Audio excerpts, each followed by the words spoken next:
I have a great time with my life, and I want to share it. I love living. I think that's infectious. It's something that you can't fake. Greatness is not this wonderful, esoteric, elusive, God-like feature that only the special among us will ever taste. You know, it's something that truly exists in all of us. It's very simple. This is what I believe, and I'm willing to die for it. Yeah. Period. It's that simple. I know who I am, and I know what I believe. I know who I am, I know what I believe. That's all I need to know. And that's all I need to know. So from there, you do what you need to do.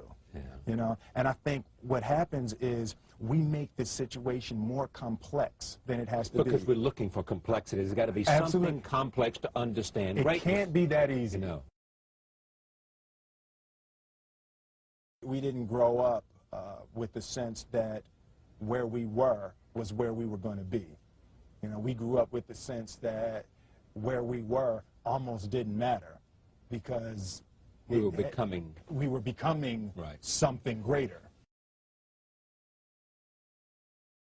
The separation of talent and skill is one of the greatest misunderstood concepts for people who are trying to excel, who have dreams, that want to do things. Talent you have naturally. Skill is only developed by hours and hours and hours of beating on your craft. I've never really viewed myself as particularly talented. Where I excel is ridiculous, sickening work ethic. You know, while the other guy's sleeping, I'm working. While the other guy's eating, I'm working. I realized very, very young that there's no easy way around it. No matter how talented you are, your talent is going to fail you if you're not skilled. You know, if you don't study, if you don't work really hard and dedicate yourself to being better every single day, you'll never be able to communicate with people, with your artistry, the way that you want. So the only thing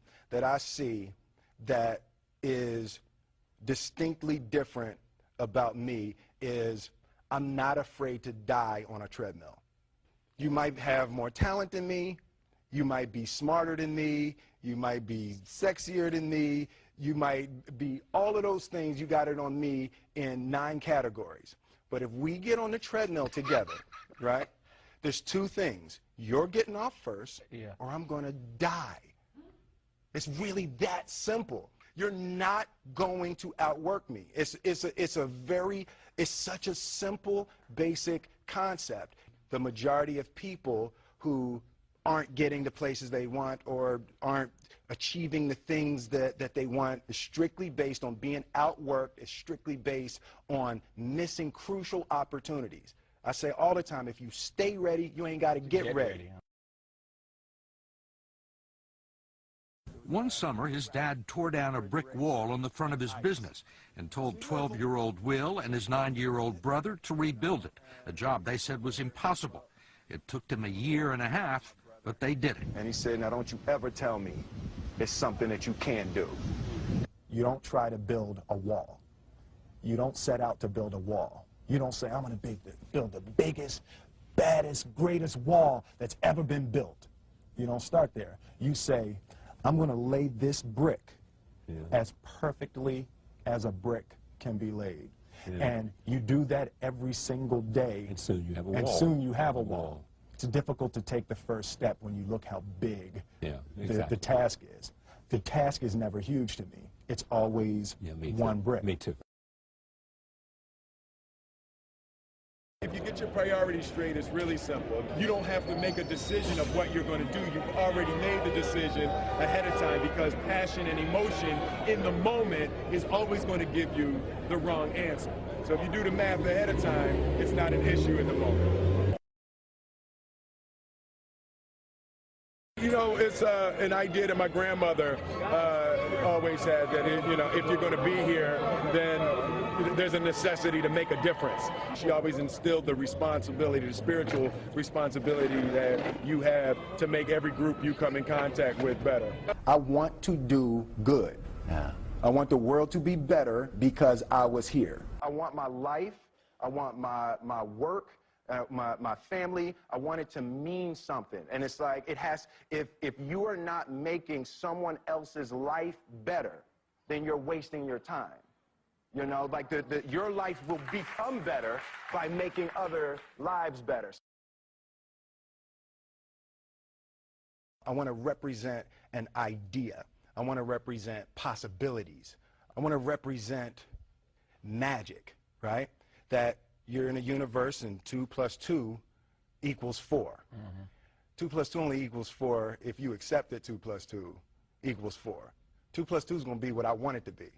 I want to represent the idea that you really can make what you want. One of my favorite books is The Alchemist, Paulo Coelho, and that's just, I just believe that. I believe that I can create whatever I want to create.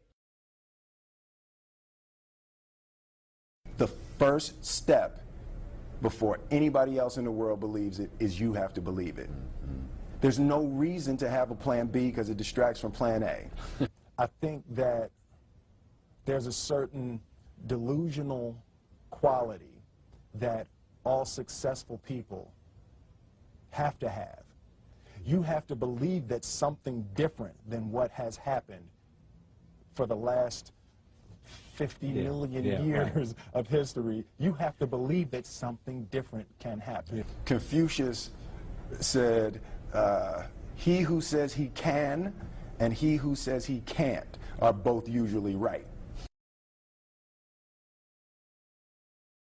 Being realistic is the most commonly traveled road to mediocrity. Why would you be realistic? What's the point of being realistic? Just put up a barrier. Yeah, I'm going to do it. It's done. It's already done. The second I decide it's done, it's already done. So now we just got to wait for y'all to see. It's unrealistic to walk in a room and flip a switch and lights come on. That's unrealistic. Fortunately, Edison didn't think so. It's unrealistic to think you're going to bend a piece of metal and fly people over an ocean in that metal. That's unrealistic. But fortunately, the Wright brothers and others didn't believe that. And it just seems like such a ridiculous idea to me to embrace the idea that it's not going to happen. That's not real for that to happen. As soon as you say it, now you just made that real. Our thoughts, our feelings, our dreams, our ideas are physical in the universe. That if we dream something, if we picture something, if we commit ourselves to it, that is a physical thrust towards realization that we can put into the universe. That the universe is not a thing that's going to push us around. That the world and people and situations are not something that are going to push us around. That we are going to bend the universe and command and demand that the universe become what we want it to be. I study the patterns of the universe. There's a redemptive power that making a choice has, you know, rather than feeling like you're at effect to all the things that are happening. Make a choice, right? You just decide what it's going to be, who you're going to be, how you're going to do it. Just decide. And then from that point, the universe is going to get out your way. It's like it's water. It wants to move and go around stuff, you know. You know, there's a flow of the universe that I've grown to know just how to go with it.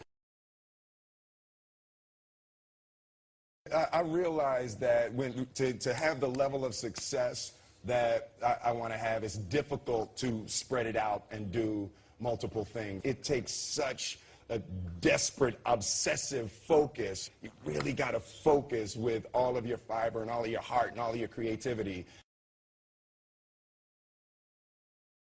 I'm motivated by fear. Fear. You know? Fear of what? fear of fear. I hate being scared to do something. And I think what developed in my early days was the attitude that I started attacking things that I was scared of. It was Franklin Roosevelt said the only fear you have to fear is fear itself. Absolutely. Remember that? Absolutely. Yeah.